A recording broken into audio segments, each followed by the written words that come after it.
अस्सलाम वालेकुम क्लास। कल बिस्मिल्लाहिर्रहमानिर्रहीम हम लेक्चर स्टार्ट करते हैं। कल हम लोगों ने पढ़ा था कि हमारे पास जो इक्वेशन होती है जनरल गैस इक्वेशन, जिसमें हम सब गैस लॉस को सम अप करते हैं, उनको हम लोग कैसे पढ़ते हैं। ठीक है, तो उस जनरल गैस इक्वेशन के बाद हमने एक कांस्टेंट फाइंड किया था और उस कांस्टेंट का नाम था आर। ठीक है जी। अब उस कांस्टेंट आर के हमने यूनिट्स फाइंड करने हैं। ये जो यूनिट्स मैं आप लोगों को करवा रही हूँ, ये यूनिट्स जो हैं बेसिकली ये यूनिट्स 2 मार्क्स के लिए शॉर्ट क्वेश्चन आ जाते हैं। कल जो हमने पढ़ा था वो तो है तो लॉन्ग क्वेश्चन था। ठीक है, तो जो आपके पास इसके यूनिट्स हैं वो 4 मार्क्स के लिए था कल जो हम लोगों ने पढ़ा, और आज जो यूनिट्स हैं वो 2 मार्क्स के लिए हैं। सबसे पहले इसके हम लोग 3 तरीके से यूनिट्स फाइंड करते हैं। 3 तरीके से यूनिट्स हम कैसे फाइंड करते हैं कि आपके पास एक यूनिट हमने फाइंड कर लिया। सबसे पहले हमने कल इक्वेशन पढ़ी थी P V is equal to N R T. ठीक है जी, P V is equal to N R T थी। अगर मैं इस इक्वेशन को रीअरेंज करूँ तो इस इक्वेशन को रीअरेंज करने के बाद मेरे पास बनता है, क्योंकि मुझे फाइंड करने हैं आर के यूनिट, जो हमारे पास कांस्टेंट होता है हमने उसके यूनिट फाइंड करने हैं। मोस्टली जो हमारे पास कांस्टेंट्स होते हैं वो डायमेंशन लेस होते हैं, लेकिन हम हमारे पास जो जनरल गैस कांस्टेंट के यूनिट्स हैं ये हमारे पास डायमेंशन लेस नहीं है, इसको हम फाइंड कर सकते हैं। तो अगर हमने आर यूनिट को फाइंड करना है तो मुझे जो इक्वेशन है P V is equal to N R T, मुझे इसे रीअरेंज करना पड़ेगा। रीअरेंज इस सेंस में करना पड़ेगा कि मुझे आर को फाइंड करना है तो आर एक साइड पे आ जाएगा और आपके पास बाकी लेफ्ट हैंड साइड पे रह जाएंगी चीज़ें।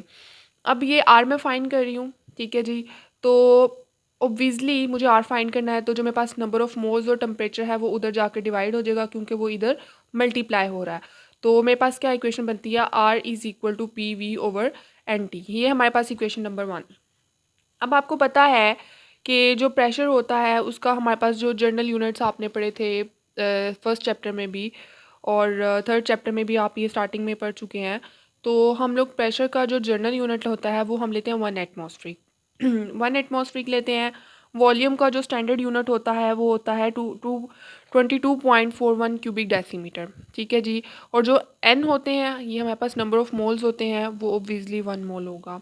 और जो टेम्परेचर होता है इसको जो स्टैंडर्ड यूनिट हम लेते हैं वो केल्विन में लेते हैं, तो 273। ये हो गए तो सब जनरल यूनिट।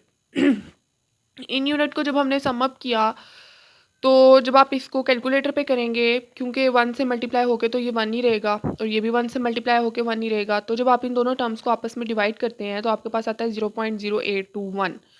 जब 0.0821 आया तो 0.0821 के बाद हम यूनिट्स को कैसे अरेंज करेंगे, ये डेसीमीटर क्यूब, ठीक है जी, और ये एटमॉस्फेरिक, ये दोनों एज इट इज़ आ गए।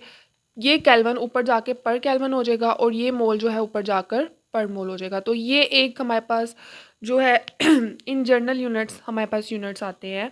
अब ये हमारे पास इक्वेशन नंबर 2। अब जो हमारे पास in terms of millimetre of mercury में यूनिट्स हमने फाइंड करने होते हैं, या टॉर में समझ लें, इसको हम कैसे फाइंड करते हैं, इसको हम इस तरीके से फाइंड करते हैं कि अगर 1 एटमॉस्फेरिक है, ठीक है, यहाँ पे हमने कहा कि जो प्रेशर का यूनिट है वो है हमारे पास 1 एटमॉस्फेरिक। तो अगर आपके पास 1 एटमॉस्फेरिक प्रेशर ले रहे हैं तो वो 1 मिलीमीटर ऑफ मर्करी लेते हैं। 1 मिलीमीटर ऑफ मर्करी जो होता है वो 760 टॉर के इक्वल होता है, क्योंकि आपको पता है कि प्रेशर के 3 यूनिट होते हैं, एक एटमॉस्फेरिक, एक टॉर और एक मिलीमीटर ऑफ मर्करी। इन तीनों को हम जनरली स्टैंडर्ड लेते हैं, मोस्टली हम लेते हैं एटमॉस्फेरिक हैं, लेकिन जब हम इक्वेशन में यूज़ करें तो हम उसको टॉर में भी कन्वर्ट कर सकते हैं और मिलीमीटर ऑफ मर्करी में भी। तो यहाँ पे आपने देखना है कि हमारे पास जो मिलीमीटर ऑफ मर्करी है वो 1 मिलीमीटर ऑफ मर्करी इक्वल होता है 760 टॉर के, सॉरी। तो अगर मैं इसको इन यूनिट्स में पुट करूँ तो कैसे पुट करूँगी, ये है हमारे पास 0.0821। ठीक है, ये एज इट इज़ आ गया। उसके बाद डेसीमीटर क्यूब, एटमॉस्फेरिक को हमने किस में कन्वर्ट कर दिया, मिलीमीटर ऑफ मर्करी में, आगे पर केल्विन पर मोल एज इट इज़ आ गया। अब जब मैंने कहा था कि 1 मिलीमीटर ऑफ मर्करी किसके इक्वल है, 760 टॉर के इक्वल, तो 760 टॉर के इक्वल जब ये होगा तो इसको हम कैसे करेंगे, 0.0821 को जब हम 760 के साथ मल्टीप्लाई करेंगे तो जो आपके पास कैलकुलेशंस आएंगी इसको आप लोग मल्टीप्लाई करके देखिएगा। इसका मल्टीप्लाई करके आपके पास आंसर आता है 6240। ठीक है, 62.4 भी कुछ बुक्स पे लिखा हुआ है और कुछ बुक्स पे लिखा हुआ है आगे 624, वो जब हम डेसीमल को मूव करवा देते हैं। तो जब आप इसे मूव करवाते हैं तो आपके पास कुछ इस तरह का आंसर फाइनल आता है 62400 and small that all units. तो आपके पास ये 760 से बाकी एज इट इज़ सारे यूनिट रहेंगे, ठीक है। तो ये तो हो गया जर्नल। हमारे पास बेसिकली जो हमने ये पढ़ा ये इंपॉर्टेंट है, ठीक है जी। 0.0821 वाला ये मैं आपको MCQs पॉइंट ऑफ व्यू से बता रही हूँ, इन टर्म्स वाला जो है ये है MCQs पॉइंट ऑफ व्यू से, ठीक है जी। और जो ऊपर वाला था वो शॉर्ट क्वेश्चन। नेक्स्ट जो इम्पॉर्टेंट शॉर्ट क्वेश्चन है वो है कि what are the system international units of R के सिस्टम इंटरनेशनल यूनिट्स कौन से होते हैं।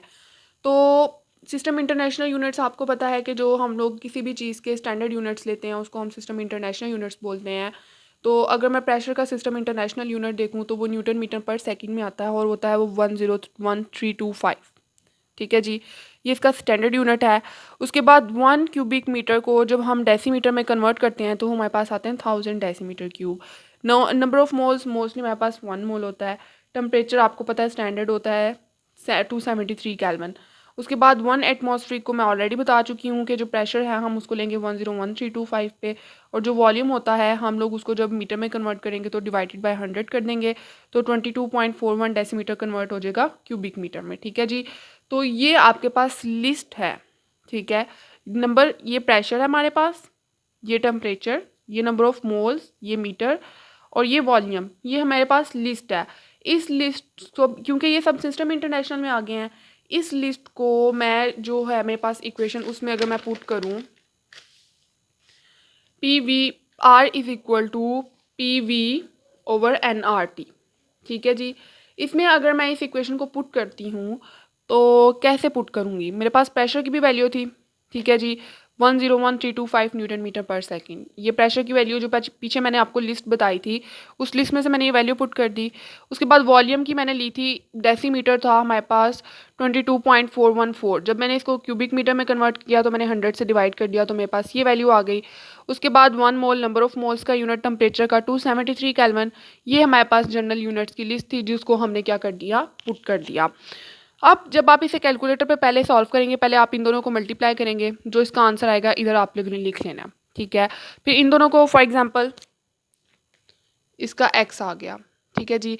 फिर आप इन दोनों को करें, इसका y आ गया। इन दोनों को जो है वो डिवाइड कर दें आप, ठीक है। तो इन दोनों को डिवाइड जब आप करेंगे तो आपके पास आता है 8.3143 न्यूटन मीटर पर केल्विन पर मोल। अब ये न्यूटन मीटर कैसे आया 1 मीटर पर सेकंड था, 1 क्यूबिक मीटर था, ठीक है। -2 + 3 कितना रह जाता है पीछे 1। तो अगर हम किसी की पावर में कुछ ना लिखें तो वो क्या कंसिडर होता है 1। तो इस लिहाज से ये मीटर में से 3 माइनस हो गया, इसके पास पीछे 3 में से -2 हो गया, 1 रह गया, -2 + 3।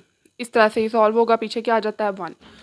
तो ये न्यूटन 8.3143 न्यूटन मीटर पर केल्विन, ये केल्विन ऊपर जाके पर का हो जाएगा, मोल भी ऊपर जाके पर का हो जाएगा।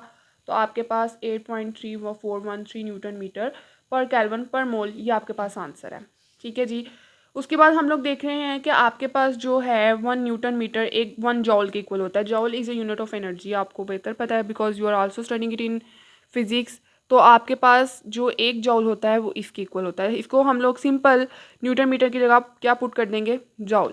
अब जो जॉल है वो अगर एनर्जी है तो एनर्जी को हम किलो कैलोरीज में भी काउंट कर सकते हैं। तो ये बेसिकली आपके पास किलो कैलोरीज का यूनिट है। तो किलो कैलोरीज को जो हम काउंट करते हैं तो हमारे पास आता है 1 calorie is equal to 4.18 joule, ठीक है। तो अगर हम कैलोरी लेंगे तो ऑब्वियसली हमें जॉल की वैल्यू से इसको डिवाइड करना पड़ेगा। तो मैंने इसको डिवाइड किया तो हमारे पास आ गया 1.98 कैलोरीज पर केल्विन पर मोल, ठीक है जी। ये MCQs में भी पूछा जाता है कि हमारे पास जो किलो कैलोरीज है आर की जो वैल्यू है वो कैलोरीज में कितनी होती है, ठीक है। ये शॉर्ट क्वेश्चन में भी पूछा जाता है कि what are the system international units. अगर शॉर्ट क्वेश्चन में ये पूछा जाता है कि what are the system international units तो आप इसको यहाँ तक एक्सप्लेन करेंगे, ठीक है जी। तो ये तो हो गए थे हमारे पास सिस्टम इंटरनेशनल यूनिट। हमने 3 तरह के यूनिट फाइंड किए हैं। एक हमने जनरल यूनिट फाइंड किए हैं, ठीक है, जो जनरल यूनिट्स के साथ हैं। सेकंड हमने फाइंड की हैं आपके पास जो हम जनरली किसी भी चीज़ के साथ फाइंड कर सकते हैं, मिलीमीटर ऑफ मर्करी या टॉर के साथ। थर्डली हमने फाइंड किया है system international unit. System international unit जो है ये इंपॉर्टेंट शॉर्ट क्वेश्चन भी आ जाता है पेपर में। उसके बाद है density of ideal gas. Density of ideal gas क्या होती है? आपको पता है कि अगर मैं डेंसिटी को डिफाइन करूँ तो density is the product of mass and volume, ठीक है, ये रेशो होती है मैस और वॉल्यूम की। तो अगर हम लोग इसका जर्नल यूनिट देखें तो आपके पास नंबर ऑफ मोल्स किसके इक्वल होता है? मैस किसी का भी हो सकता है, हाइड्रोजन का, मैस किसी भी चीज़ का, आप कोई भी एलिमेंट ले रहे हैं उसका मैस, और मोलर मैस पूरे कंपाउंड का टोटल मैस। तो P B is equal to N R T, ठीक है। एन की हमारे पास वैल्यू क्या आई? N over M. N over M जो है इसकी मैंने वैल्यू पुट की, N is equal to M over M, तो ये वैल्यू एन की पुट होगी, ठीक है जी।